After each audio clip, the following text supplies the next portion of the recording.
They're just beautiful people that have had their life taken away from them because of this vicious disease. It fools them into thinking that it's going to be able to make them become the people that they hope to be. There's a lot more to being a person and to having a meaningful life. What do you want your life to look like?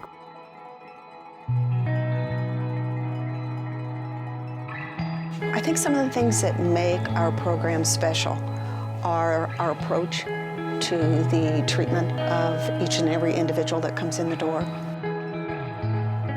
Through the assessment process, we really want to make sure that not only is the patient a good fit for us, but that we're going to be a great fit for the patient.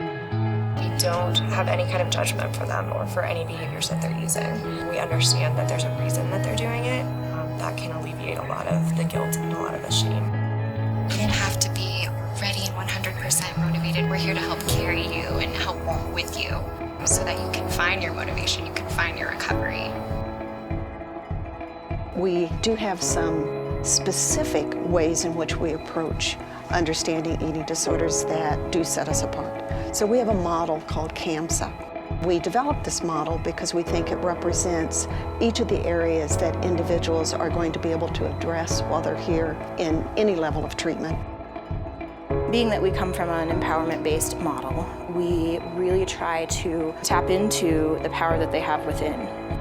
They're going to be addressing connection, their connection to themselves and others. It's so fun to share those moments with the patients when they laugh for the first time. Then you acknowledge that. They're caught in the moment and they're like, I did laugh for the first time. I haven't laughed in months. And to share with them even the visceral reaction that I have of just, oh, there she is, there he is. And it's just so wonderful. They're going to be working on acceptance of themselves with and without the illness. Being able to work with them and figure out who are you, what are you like outside of the eating disorder, and how can you build up these wonderful skills and personalities and talents that you have and just really reclaim your life back.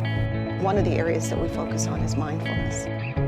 The other is self-awareness, a sense of self. I like to see when people's personalities start to come back on. People begin to use their own voice, they tend to become an advocate for themselves.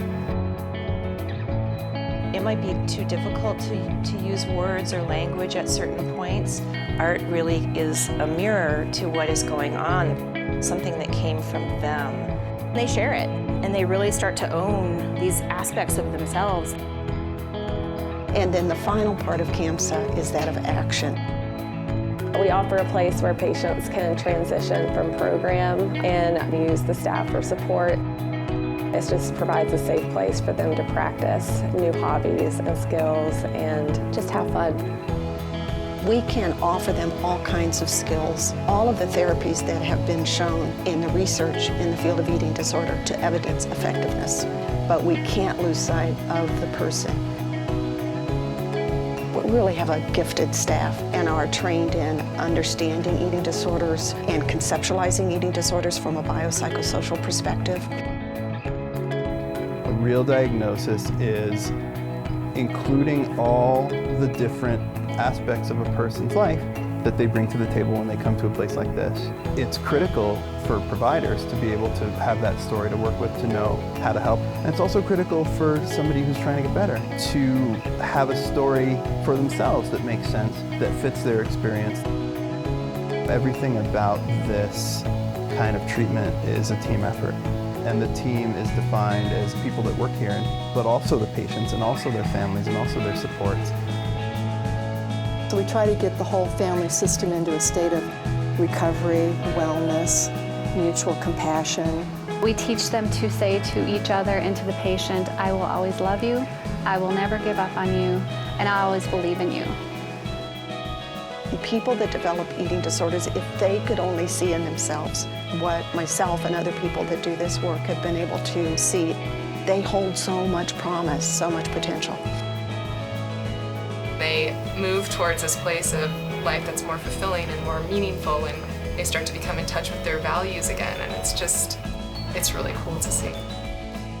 People really recover from this illness. And I think that's part of the reward, is to realize people can recover from this.